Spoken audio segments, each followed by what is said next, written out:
You're listening to School Solutions Talk, an exploration into the development of school culture and community through the integration of solution-focused practice. Here are your hosts, Tara Gretton and Vicky Essebag.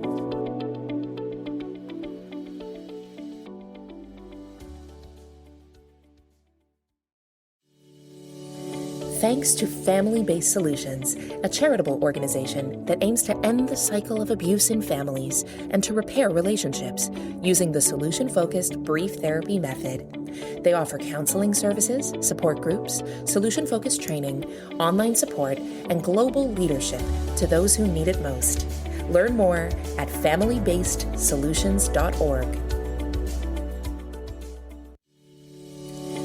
Thanks to our sponsor, the Canadian Centre for Brief Coaching and Family-Based Solutions. The CCBC provides workplace training programs, coaching, and consulting to organizations across various sectors worldwide, all with solution-focused coaching as the fundamental educational framework. For more, visit pracademia.com. That's pracademia.com. Hi, Tara. Hi, Vicky. Good to How are you doing today? I'm good. I'm very happy to be here. Very excited to have our wonderful guest with us today. Yes, we have a very special guest with us today, and this is Erin Cusanno. Erin, hi. Hi. Hi, I'm happy to Erin. be here. It's really great to have you on board. We're so excited about the work you're doing, and we want to hear all about it. So I'm going to read your bio and for our listeners. So Erin Cusanno has worked as a middle school counselor for 26 years. About 8 years ago, she became fascinated with a solution-focused approach and started to incorporate it into her work at school. 2 years ago, she shifted into a program to help students who struggle with chronic absenteeism. She utilizes solution-focused principles in every aspect of the program, working with students, caregivers, and school staff. Outside of school, Erin has a private practice where she primarily works with high school and college-age students utilizing the solution-focused approach. She also enjoys teaching other educators the tools of the solution-focused approach and how to utilize them at school. Erin appreciates spending time with her husband and 2 children, Nina and Patrick. They love to travel and explore new places. Erin loves to cook and enjoys hosting gatherings of family and friends at the family cottage on Lake Ontario. That's amazing. And you know, as I'm reading that, Erin, I'm remembering the conversation that you and I had over lunch when we were in Fort Worth, Texas for the 2024 SFBTA conference. And you were actually telling me about, you know, a family gathering that you were having where you were cooking and so on. Yeah. Yes. Yeah. So welcome. And we really happy to launch into this conversation. And Tara, Yes. The honors go to Tara with question number 1. Yeah, Erin, it's really wonderful to have you here. I'm really excited to have this conversation. And to get us started, so 8 years ago, you discovered the solution-focused approach. So I'm just really curious to hear about what was it about the solution-focused approach that really kind of struck you, and if you would describe it as kind of that moment when you sort of maybe started to fall in love with it. I'd love to hear more about that. Yeah. So we had a really challenging year with lots of students that were really struggling one year. And it was actually 2017. So over the summer that year, I was kind of looking at I was thinking to myself, like, how can I do differently, better, connect with kids? Like, how do we do this differently so that we can reach more students maybe, or be more effective? And I stumbled across a conference, the Solution Focused Brief Therapy Association conference, and it was in Santa Fe, New Mexico, in November.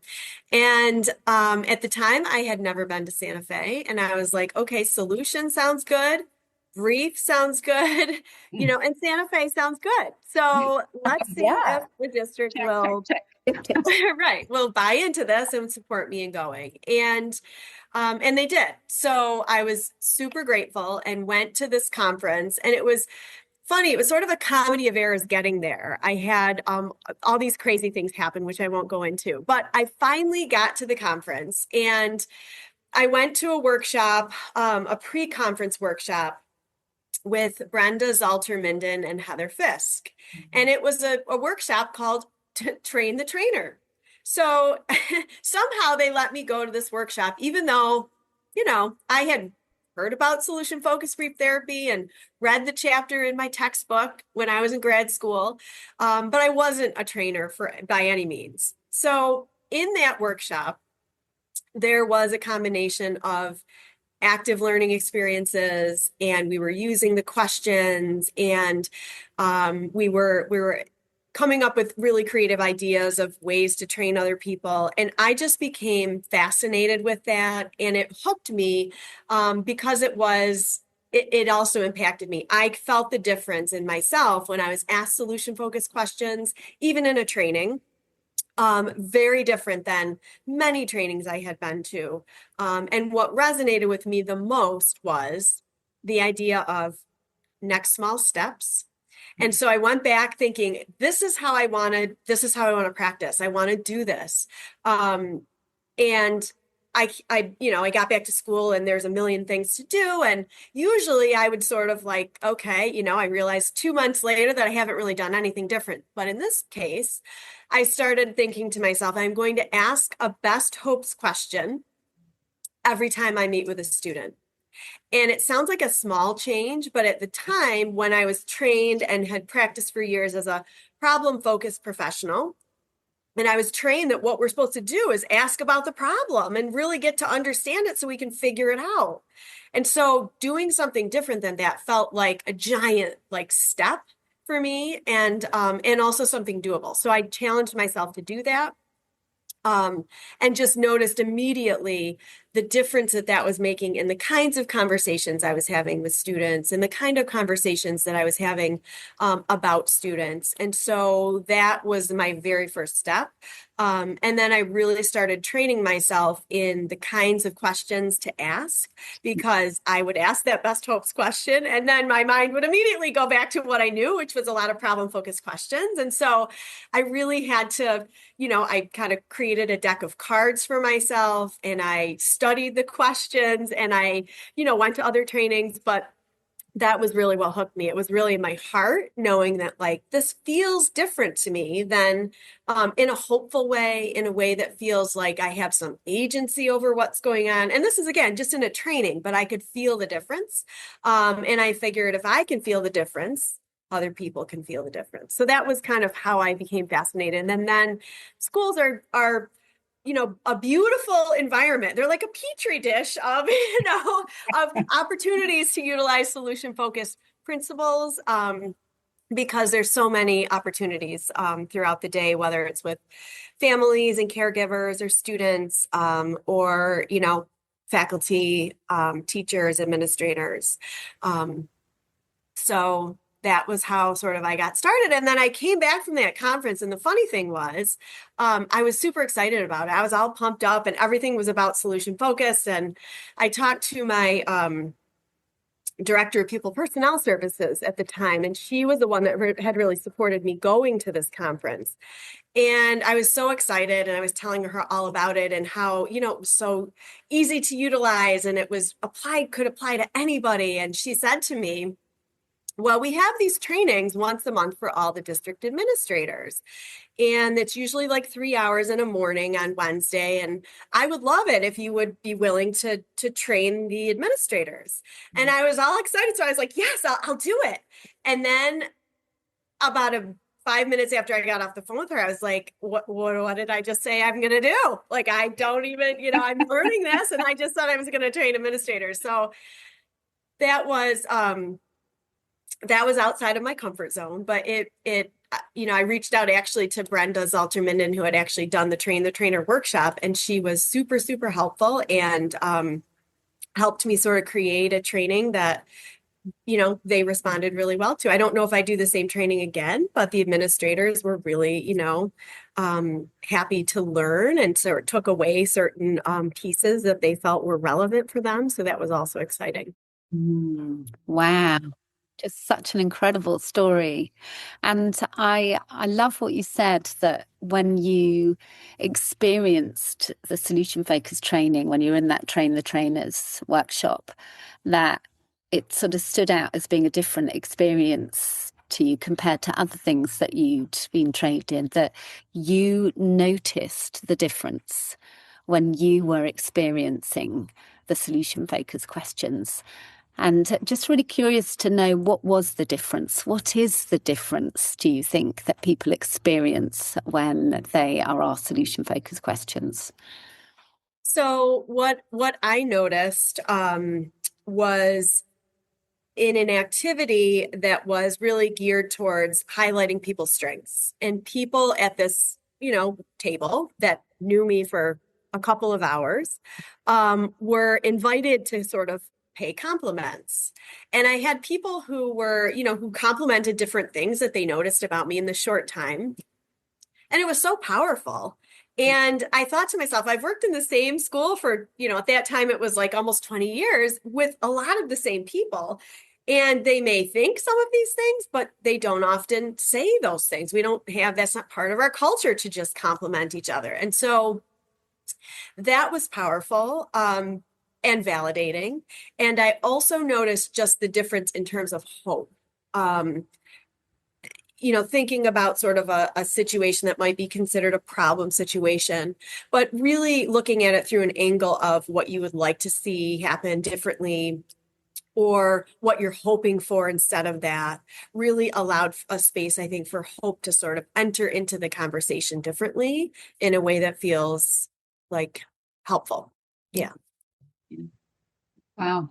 And how do you feel that this is helpful to everyone in schools, especially at a time where we're rebuilding post-pandemic, right? Yeah. Well, it was, I won't go back there, but in the pandemic, it was significantly helpful. But I think one thing that I noticed immediately in my conversations with students, they became different. And I'll share an example of this was probably 10 years ago, 9 years ago now. It was very early on. And I had a student come down who I didn't know. Her counselor was another counselor, so I didn't know the student. And they were visibly upset and crying. And they described to me their counselor wasn't available. So I saw them. And I remember thinking like, okay, I have a parent conference in 25 minutes. That was sort of one that I couldn't miss. So I thought, okay, I hope the solution focused stuff kind of works, because I really only have 25 minutes. And the student is sobbing in front of me. So how do I do this? And so I asked the student, I kind of let them share what they were coming down about, and invited them to kind of like, how can I be helpful? What is it that you'd like to, have happen here? And they started talking about their experience and their challenge in their relationship with their mom, and how they had gotten into an argument. And so then I started shifting into some coping questions around, how have you managed to handle this in the past that's been helpful? What kinds of things might be helpful now? And they ended up in 20 minutes coming up with a list of 10 different things that they already were doing, that they knew to do, that were helpful to them. And as we're having that conversation, they mentioned, contacting a friend. So we were able to explore that relationship through how were you able to create this friendship where you can contact this person, at any point and let them know anything. And so we were able to explore some relationships. We were able to explore some resources and strengths, like art and music were things that they really felt were helpful to them. So in 20 minutes, the student went from sobbing to sitting up, interacting, and said, I think I'm ready to go back to class. And I said, okay, would you like me to, check in with you? Do you want to come down? Do you want to schedule another time to check in? And they were like, no, I think I'm good. I'll let you know if I need to come down. And I said, okay, that sounds great. And I walked out to kind of accompany the student back out through the office. And we have two secretaries that sit looking out. And, I said goodbye, and they were like, see you later. And that was that. And I turned around, and the secretary's jaws were on the desk. And they were like, what did you do? I'm like, I don't know. What do you mean? And they said, when she comes down and meets with her counselor and she's like that, like so upset, she's in there for hours. And sometimes she just has to go home. And I said, I think I'm just asking different questions. And that sort of is just one example of, I think, the power in schools of not only being effective and having a student understand and highlight resources that they know, but also efficient in that it didn't take me 3 hours in talking with this student. It was 20 minutes. So I was able to make my parent conference, and and that student was able to sort of move on with their day and get back to class and interact at lunch. And so I've always thought about that as an example of the power of this approach in schools, because there are lots of kids and lots of needs and not an unlimited amount of time to address those things. So that's just one example of. Yeah, it's such a great example. And the reality is that in your role as a school counselor, you really are working with students that are experiencing a lot of challenges. Yeah. And so it must feel great for you to be in a situation where you can actually make a difference in such a short period of time. Well, I will tell you, this isn't the reason that I would, but I will say that I find as a practitioner, it is much more hopeful to work with students around their resources. And how wonderful it is to sit with someone who all of a sudden recognizes, like, yeah, there are these 10 things that I somehow figured out that I actually am already doing, that I know how to do, that you didn't teach me. I know those things. And see the smile and see the person just sit up and sort of take ownership of that is really a beautiful thing. Yeah. Yeah. And it's just listening to you, I think what can be people's instinct in those situations is to think that the more efficient and more effective and more helpful is to give them the solution, to Right. give them some ideas to try and fix it. And, and that can often be is well intended.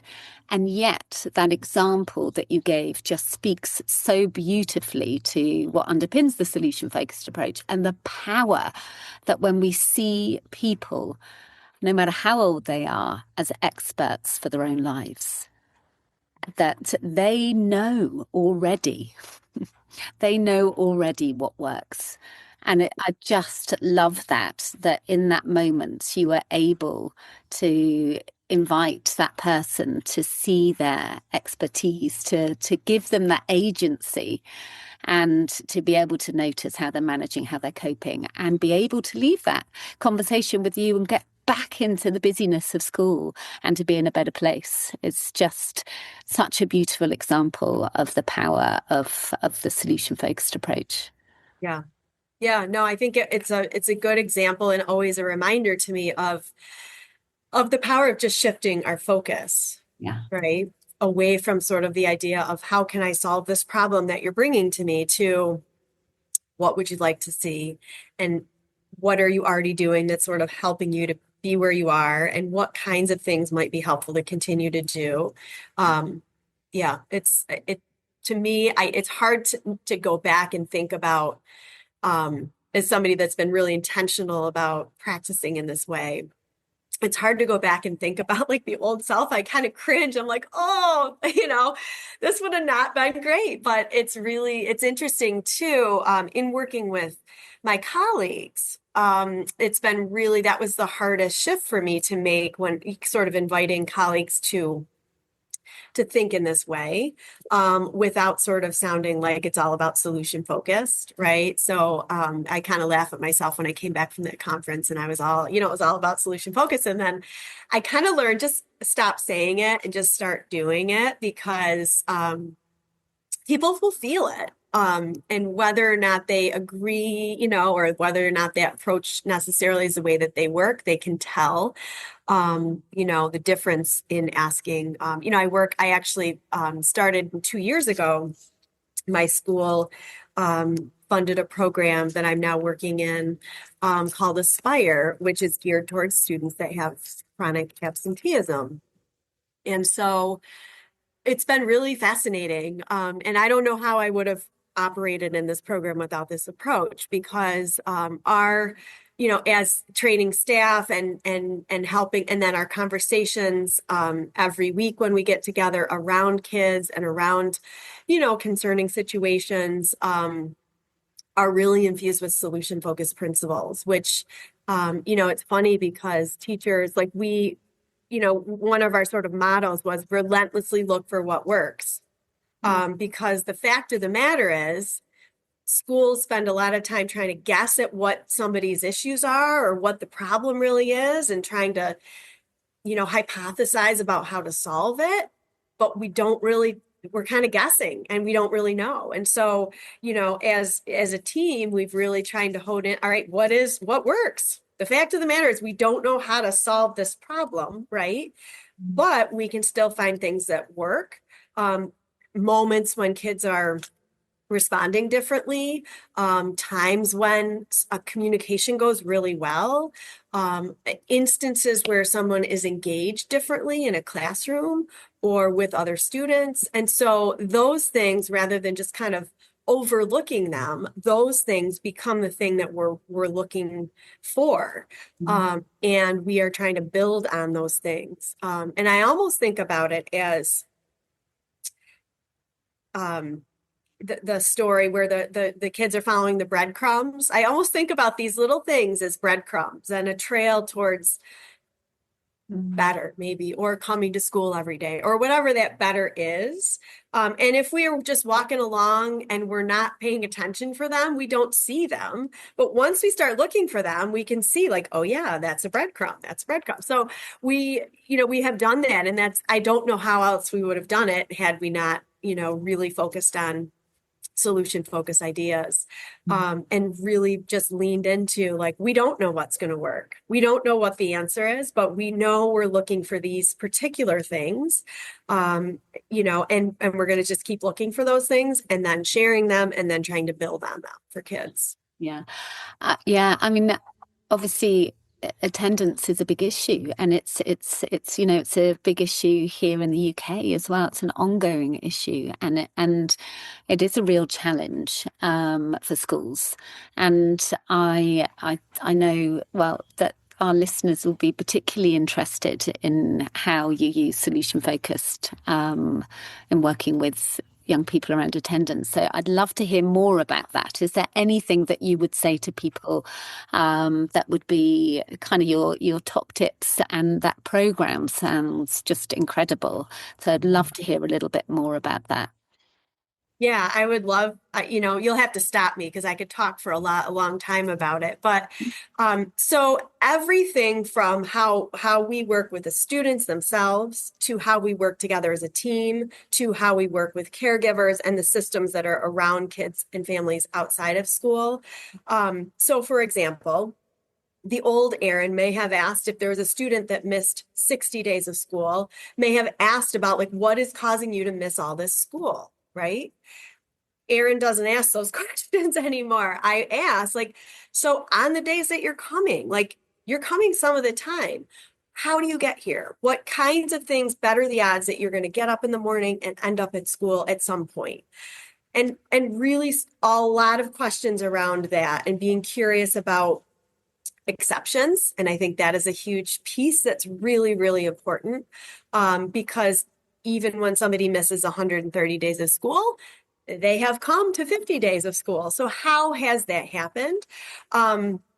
Is really an important piece. So in my work with kids, really examining exceptions, whether it's, academic performance, I'm not focused on the classes they're failing. I'm focused on the one class that they got a C in. And I'm super curious about what was different. How did you make that happen? What kinds of things helped you to do that? And so I would say the same things with teachers. And that's where we meet once a week as a team. And there's 4 core teachers and myself, and then an administrator and a school psychologist that often make up the team meetings. And we share information, but on top of that, if someone has a struggle or something that they're, something they're struggling with a particular student or in a class, we spend some time in this solution-focused consultation model. where we go through in a very, very structured way, and a very different way than typically would happen in schools. I have some pre-fabricated solution-focused questions, and the person will present the issue, the thing that they're struggling with, and then we ask that person solution-focused questions about the kinds of things that they have already done, things that have been somewhat helpful, their resources, their strengths, to help understand more of that. And then we do a round of compliments to that person based on what we hear them say. And then we go through and do sort of a tips and tricks round. What kinds of things, not sort of a dissertation on what you need to do in this case, but here's something I felt was helpful for me, or here's a resource that was great, or here's an app I love to use for that, or a teacher saying, in my class, this student responds when I blah, blah, blah. So it's sort of just this round of, here are just some different ideas, take what seems useful to you and try it. And typically, as uncomfortable as it is for teachers, because compliments are very uncomfortable to accept, typically the person who brings the issue to the group usually leaves, the experience saying, actually, that was super helpful, and I feel like I have some things that I know I can do now. So that's a win. Thanks to our sponsor, Work Collaborative, a not-for-profit movement that helps schools lead change from within. They trust that teachers, leaders, parents, and students have the capability to solve their own challenges when given the right support. Join this global movement of educators at workcollaborative.com. The same thing I think goes for like work with caregivers. I think a lot of the times there can be a lot of complicated issues that, we don't necessarily always understand. So coming from a place of, where are you at? What kinds of things have you done that have been useful? How have you managed thus far? And then, is there anything else that you're thinking about, and helping to sort of rally the community supports around families as well, both in connecting them, but also starting from a place of validating what people are already doing and building on that, rather than sort of coming in as an outside sort of expert saying, okay, this is what you need to do. I think that sometimes people have the best of intentions, and it ends up sort of not being the most helpful thing. So those are some of the ways. We also, as a group, incorporated food into our program, because some students, when they come to school late, they miss the school breakfast. And so our hope was that we would always have snacks and things that kids could eat, so they didn't come in and have to spend half the day until lunch without eating anything. So that actually became way more a part of the program than I thought, because I wasn't thinking about it. I was thinking about it from a nutritional perspective, in the sense that it's hard to learn when you're hungry. But what I discovered that was a surprise was food is also a way to see kids. So I know that your favorite fruit is watermelon, and I brought that because I know that. And so that feels a connection. Or there's, everyone's coming in to get a snack, and the student that's reluctant to come in is coming in. And so that's a moment to check in with that person. So food became a really, important part of just what we did and how we were working with students. We also have a space where we have a farm table that I brought in. And it's almost like a kitchen. The kids will sit around the table, and we have lunches in here sometimes. And it's a place kids will play games, they'll do work. Sometimes I laugh because we have a classroom that's converted into 3 spaces. One of them is sort of like the kitchen, right? We're all sitting around the kitchen table. One of them is more of a family room. There's a couch in there and some cozy seating. And then one is the entryway. And I walk in sometimes, I'm I feel like I'm in my house. I got somebody's backpack in the middle of the way. There's boots over there. What is happening? So we laugh about that. But it does, I think the kids come in and say the space feels different. I can come in and I can just relax. The halls are busy and crowded and loud, and I can just come in and it's like, take a breather. So I think that was really intentional. We wanted to feel different than, lots of school type spaces, because we know that if kids aren't coming to school, there's a reason for that. And school's probably not their favorite place to be. So we're intentionally trying to do things that to increase their comfort level, like food and a comfortable space.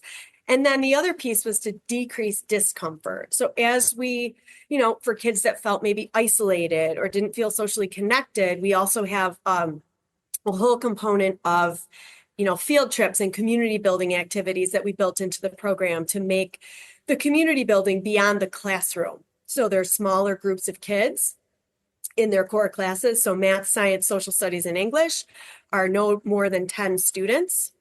And it's the same 10 students. So they take all those classes together. And then we do field trips, like we collaborated with the local Broadway Theater League, and we took kids to see musicals both years. We've gone to local farms. We do like a rock climbing field trip with the kids. So just to give them experiences outside of the middle school, but also connected to it, to try to just increase opportunities for kids to connect with each other, connect with their teachers, and just enjoy or start to see school as a less uncomfortable experience. Does that make sense? Oh, yes. I mean, you're essentially what you're doing is you're building community. I love that. I love that you're using your inspiration for the solution focused approach to build that community in every way that you can, by inviting them in, by finding ways to reach them and invite them in. And I think these students are very fortunate, very lucky to have you and to have this program. And, I mean, it's an opportunity for them to slowly acclimatize to school, isn't it? And what kind of feedback are you getting from the school community around this program and applying solution focus in this program as well? Well, I think the best feedback is from the students themselves. So this is the second year of the program. And the students that I had in 8th grade last year are now in the high school. And the majority of those kids have connected back with me in some way, shape, or form, which I think it goes to speak to that connection, because who really wants to come back to middle school? Not very many kids, right? So some of these kids have come back and said hi and visited. I think the parents too have given a lot of feedback around this actually changed our life in our family, because every morning is not such a fight to try to get so-and-so to go to school, that they may not always be, super excited about it, but there's more days that they're getting up and going versus, getting up and really just not wanting to go. So that to me, speaks to that. I mean, we've seen definitely, I mean, some of the changes have been dramatic in terms of, kids missing significant amount of school, and then, really being consistent about attending. Sometimes the progress is much more sort of incremental. But the other piece that I've noticed is just that collaboration with parents really feels different, to be in a space where we know that there's pretty significant struggles sometimes, and then still being able to collaborate in a way that feels like, that parents are feeling heard, and we're also feeling like parents are hearing us. I think that piece is also a really big difference. And I think some of it is simply just time. Right. When I'm a school counselor, I have 250 students, and I don't have the time to actually attend to families in the same way that I do with a much smaller caseload. But I think it's also what I'm looking for in terms of the questions that I'm asking and what I'm asking them about. I think, it's just a different feel. And it's funny, right before I hopped on here, I got a text from a teacher about a student that we've been working on attendance. And she said, he did nothing, but, he did one thing that I asked him to, but he's here. And I think that's definitely progress. And what it was funny, because my hope is that that teacher will see he's here as the most important thing. And he did one thing I asked in class as a second thing, like that would be the text. Because I think that the shift was, he's never here, to he's here sometimes, to we're going to celebrate that he's here and he did something that we asked him to do. So I think there, again, the incremental changes is really, it's very useful, I think, to kind of see those things and not just kind of walk past them and not recognize them. Yeah. Noticing the crumbs. Yeah. Yes. Breadcrumbs. Yeah. Yeah. Oh, wow. So powerful, everything that you've shared with us, Erin. And as we kind of approach the end of our conversation, I would love to we'd love to hear what you would, think if someone in school that's listening to this wants to take that first step in their solution-focused journey, or something that you would share with them, or just like a little kind of golden nugget of what solution-focused is, what would you like to tell our listeners? So a couple of things. One is start with something that feels doable to you.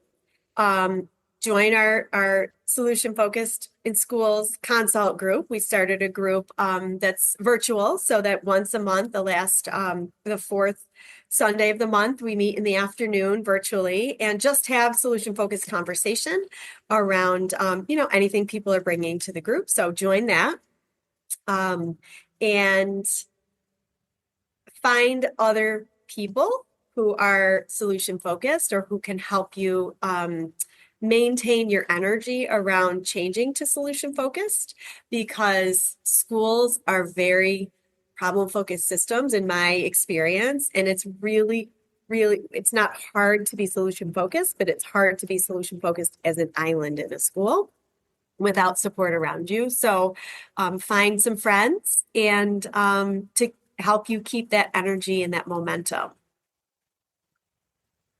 So those would be my, start small, find other people, and just keep learning. Yeah. Thank you, Erin. I want to say that the word that just keeps springing up in my mind around all of the wonderful work that you're doing in school is appreciation. How you're showing your appreciation of others using solution focus, whether it be students or staff or parents, that really resonates with me. And I think as you continue to show appreciation, your school will continue to flourish. So thank you. Thank you, Vicki, and thank you, Tara. It was great to talk with you today and just connect with you as always. It's been wonderful, so inspiring to hear everything that you're doing, and looking forward to when we can have more conversations with you. Absolutely. Well, thank you everybody for listening, and we'll look forward to chatting with you again soon, and take care. Our sponsor, the Instructional Coaching Group, is the global destination for coaching and education, grounded in more than 25 years of research focused on improving teaching, strengthening leadership, and increasing student success. The Instructional Coaching Group partners with schools and systems worldwide to build sustainable coaching practices that support educators and improve outcomes for students. Learn more at instructionalcoaching.com. School Solutions Talk is produced by Tara Gretton and Vicki Esabag. If you like what you hear, please rate, review, and subscribe so that our podcast can reach even more listeners like you. Thanks for downloading.